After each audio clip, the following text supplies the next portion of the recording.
Aquí va un dato que realmente hace pensar.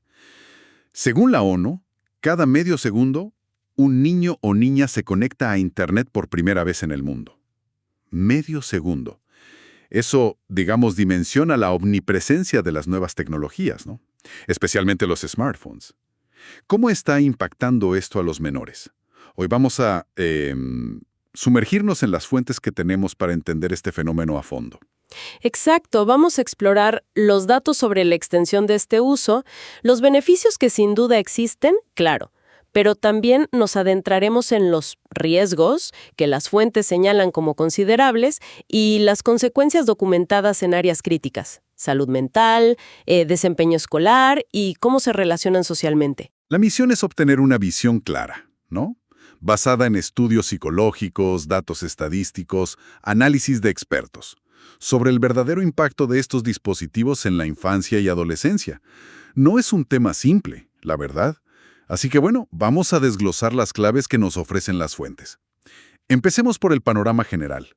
La tecnología es, bueno, ubicua. Las fuentes coinciden en un aumento muy marcado del uso de Internet entre niños muy pequeños, de 0 a 8 años, y la edad de inicio es cada vez menor. Sí, y a nivel global, los números son muy claros. La ONU indica que un 75% de los jóvenes entre 15 y 24 años están conectados. Eso es bastante más que el 65% del resto de la población mundial. Hay una brecha generacional evidente en la conectividad. Ujú. Si miramos datos específicos, por ejemplo, de España, que a menudo reflejan tendencias en otros países desarrollados, bueno, la situación es similar. Prácticamente todos los hogares tienen un dispositivo móvil, y entre los menores de 10 a 15 años, según datos del INE de 2023, casi el 95% usa Internet, y más del 70% ya tiene su propio teléfono. Es que lo fascinante es la escalada con la edad, ¿no?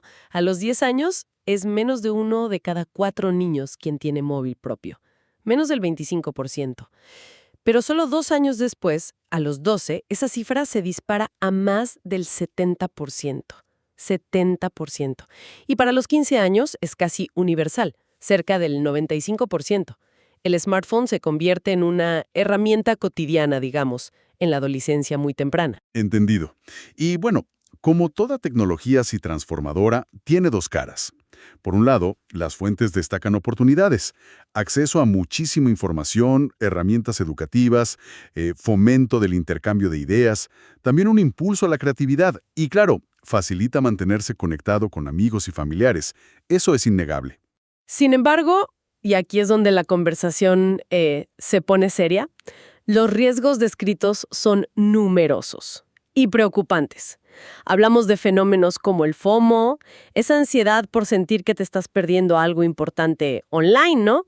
La presión por cumplir con ciertos cánones estéticos, a menudo irreales que se ven en redes, y también riesgos más directos como el robo de información personal, la exposición a noticias falsas o a contenido inadecuado, ya sea violento, explícito o que incite al odio. Claro. Y la lista no acaba ahí, lamentablemente. El ciberacoso es un problema persistente y muy dañino. También está el grooming, el acoso sexual por parte de adultos. Incluso la exposición a mensajes que pueden incitar a conductas peligrosas, como autolesiones o ideas suicidas. Un informe de Microsoft que citan las fuentes es bastante directo. Casi 3/4 de los adolescentes reconocen haber experimentado alguno de estos riesgos en línea. 3 de cada 4. Es muchísimo. Se escucha mucho el término adicción al móvil, ¿verdad? Casi como si fuera una plaga, pero es una adicción clínica reconocida como tal. Bueno, las fuentes muestran que no hay un consenso científico definitivo sobre eso. Las cifras sobre cuántos adolescentes podrían padecerla varían bastante, entre un 2% y un 7% según el estudio que se mire. Incluso hay autores como Sánchez Carbonell, que mencionan en el material, que cuestionan si el término adicción es el más preciso para describir la situación, al menos entre estudiantes españoles. Entiendo. Precisamente. Pero más allá de la etiqueta diagnóstica, lo que sí parece innegable y está muy documentado en las fuentes es la existencia de un uso problemático del smartphone. Un estudio relevante realizado en España por Méndez Gago y colaboradores en 2018 arrojó un dato, pues, alarmante. Más de la mitad de los estudiantes de cuarto de la ESO, que tienen unos 15-16 años, presentaba un patrón de uso de tecnologías considerado inadecuado. Y esto se desglosaba en diferentes niveles. Una parte importante estaba en riesgo, otros mostraban un uso ya abusivo y un porcentaje menor, pero significativo, mostraba dependencia. Más de la mitad. Impresionante. ¿Y cómo se manifiesta ese uso problemático? O sea, ¿qué señales deberían alertar a padres o educadores según lo que indican estos estudios? Las fuentes describen varios indicadores bastante claros, ¿sí? Por ejemplo, esa necesidad imperiosa de mirar el móvil constantemente, ¿no? Acompañada a veces de estrés o ansiedad si no es posible hacerlo. Otra señal es quedarse despierto hasta muy tarde por estar conectado. Un estudio mencionado indica que esto le ocurre a más del 30% de los adolescentes. 1 de cada 3. También está esa sensación de inquietud, de irritabilidad o de sentirse perdido sin el dispositivo. Un 12% reporta sentirse así si no recibe notificaciones. Surge también la tolerancia. Necesitar cada vez más tiempo online para obtener la misma satisfacción. Algo que reporta un 15%. La irritabilidad cuando les interrumpen mientras usan el móvil afecta un 20% y parece, según las fuentes, más frecuente en chicos. Y por supuesto, las consecuencias más visibles. Conflictos familiares o con amigos, pérdida de interés en aficiones previas y problemas de sueño como el insomnio. Claro, y de estos patrones surgen fenómenos específicos que ya tienen nombre propio, ¿no? Se menciona la selfitis, que un psicólogo en las fuentes, Marino Pérez, relaciona con esa identificación excesiva con la imagen idealizada y filtrada que se proyecta online. También la nomofobia, ese miedo real a quedarse sin batería o sin conexión. El FOMO, que ya comentamos, o el FUBing, El FUBing, sí. que seguro todos hemos presenciado o incluso hecho alguna vez. Ignorar a la persona que tienes enfrente por estar mirando la pantalla. Exacto. Y hay un punto crucial que resalta un estudio más reciente de Díaz López y colaboradores. La frecuencia de uso está directamente relacionada con la aparición de estos indicadores problemáticos. Aquellos adolescentes que usan el dispositivo a todas horas, como dice el estudio, son los que consistentemente reportan más problemas de sueño, mayor irritabilidad y esa necesidad creciente de estar conectados. Parece una relación, digamos, dosis-respuesta. Tiene lógica. Y bueno, uno de los impactos más consistentemente señalados en las fuentes es el que afecta a la salud mental. Existe un consenso científico considerable que vincula el uso problemático de tecnologías, sea Internet, móviles o videojuegos, con mayores índices de depresión, ansiedad y estrés en la población adolescente. El uso excesivo se asocia también con síntomas físicos como cansancio persistente, dolores de cabeza y una percepción general de menor calidad de vida. Hay un estudio de García Gil, del 2022, que lo ilustra de forma muy gráfica, muy clara. Comparó adolescentes según su tiempo de conexión. Los que tenían una conexión máxima, o sea, más de 5 horas diarias, mostraban puntuaciones significativamente más altas en dificultades emocionales, hiperactividad y problemas de conducta. Esto en comparación con los de conexión baja, que pasaban menos de 1 hora al día conectados. La diferencia era notable. Sí, muy notable. Y es interesante porque la relación podría no ser tan directa. Las fuentes sugieren que otras variables pueden jugar un papel ahí. Por ejemplo, la alexitimia, esa dificultad para identificar y expresar las propias emociones, o una baja capacidad de autorregularse, o problemas previos en las relaciones sociales. Estos factores podrían hacer a algunos adolescentes más vulnerables al uso problemático, que a su vez empeora esos problemas, creando un círculo vicioso, ¿no? Tiene sentido que todo esté interconectado, claro. Si la salud mental se ve afectada, ¿qué pasa con el rendimiento académico? Las fuentes también establecen esa conexión. Definitivamente. Varios estudios apuntan a que el uso excesivo de Internet, redes sociales y videojuegos impacta negativamente en el ámbito escolar. Se sugiere que la productividad académica empieza a disminuir cuando el uso lúdico del móvil supera las 2 horas diarias. 2 horas ya marca una diferencia. Y el mismo estudio de García Gil que mencionabas encontró que con más de 5 horas diarias de conexión se observaba un rendimiento inferior en asignaturas clave como lengua y matemáticas. Y no se trata solo de la distracción en clase, sino que se relaciona con todo el paquete. Peor calidad del sueño, mayor estrés, peores hábitos de estudio. Es un conjunto. Además, están las consecuencias físicas más directas que a veces olvidamos. Dolores de cabeza, fatiga visual, problemas musculares por la postura. Ujú. Alguna fuente incluso menciona la investigación sobre posibles efectos a largo plazo de la radiación de radiofrecuencia, aunque aclaran que no hay conclusiones definitivas sobre temas como el cáncer o la fertilidad. Y no podemos dejar de lado los accidentes, especialmente de tráfico, por distracciones con el móvil. Un riesgo muy real. Sí, muy real. Y volviendo al entorno escolar, el uso inadecuado del smartphone también genera conflictos específicos.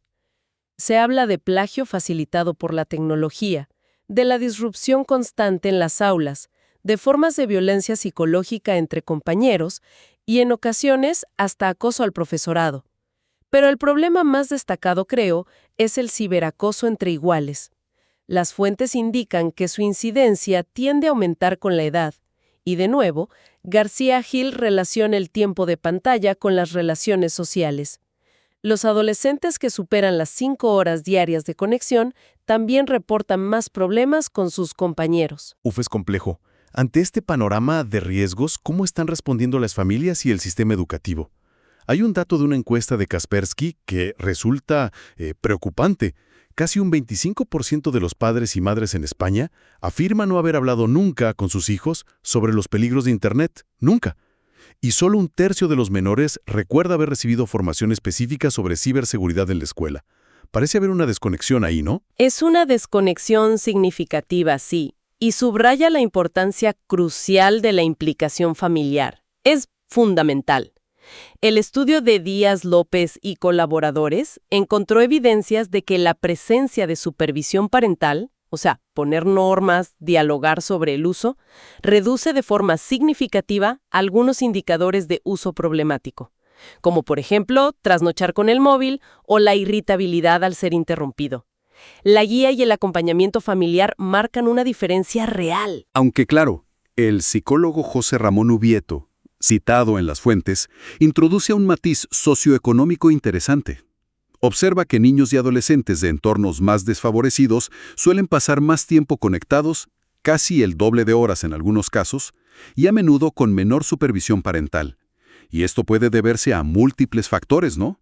Como dificultades de los padres para conciliar trabajo y familia, o quizás una menor familiaridad con las propias herramientas digitales. Exacto. Y esto conecta con otro concepto que aparece en el material, el estrés tecnológico.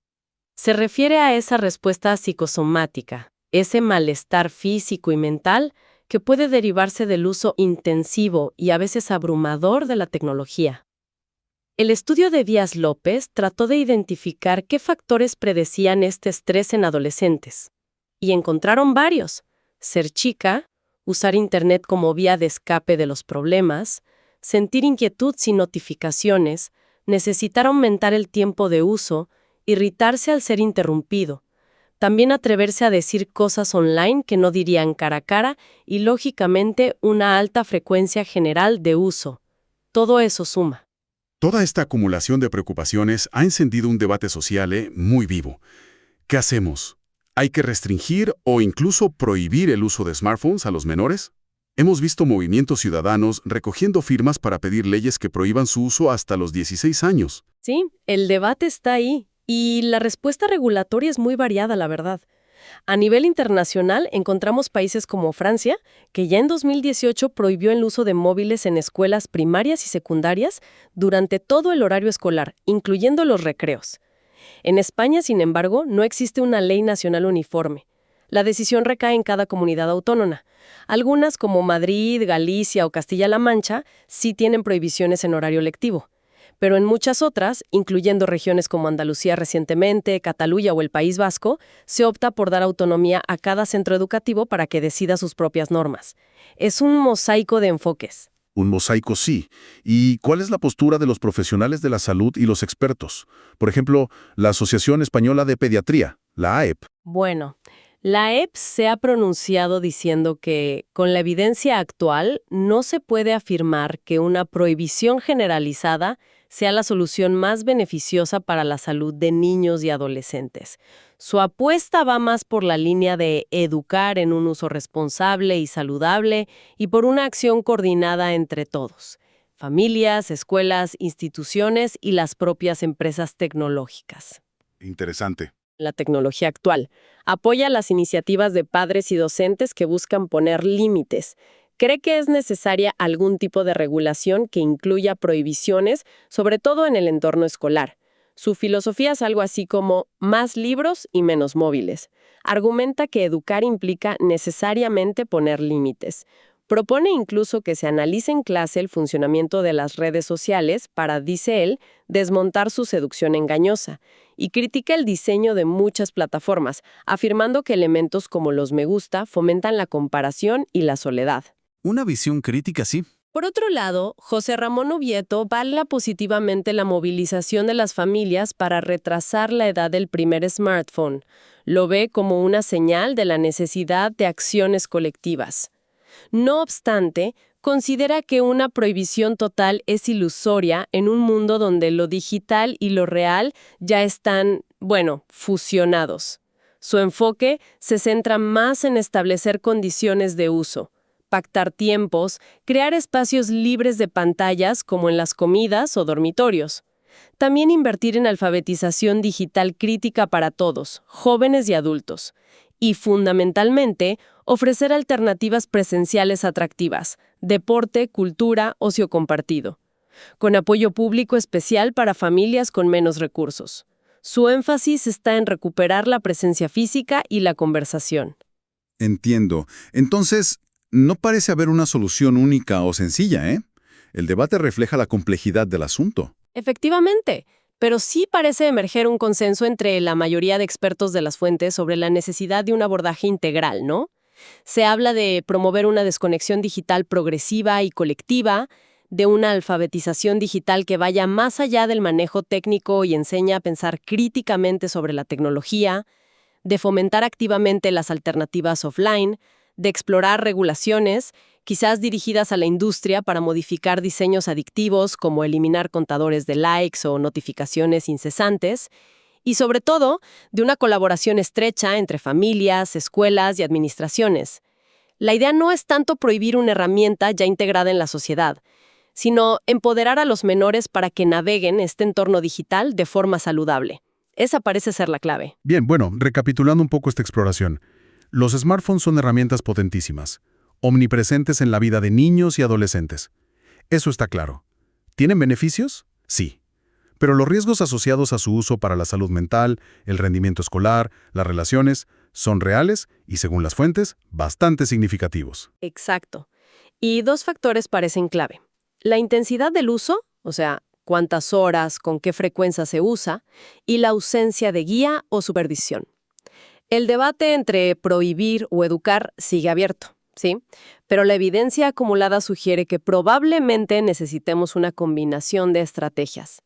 Establecer límites claros y consistentes, invertir masivamente en educación digital crítica, que entiendan cómo funcionan las plataformas y sus modelos de negocio, promover activamente actividades desconectadas y reconocer que esto es una responsabilidad compartida.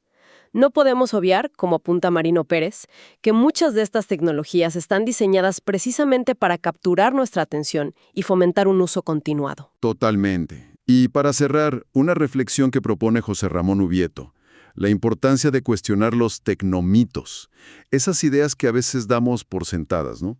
Como que los jóvenes son nativos digitales y por eso ya saben usar la tecnología de forma segura. Algo que los datos de riesgos desmienten claramente. O la creencia de que la tecnología es neutra.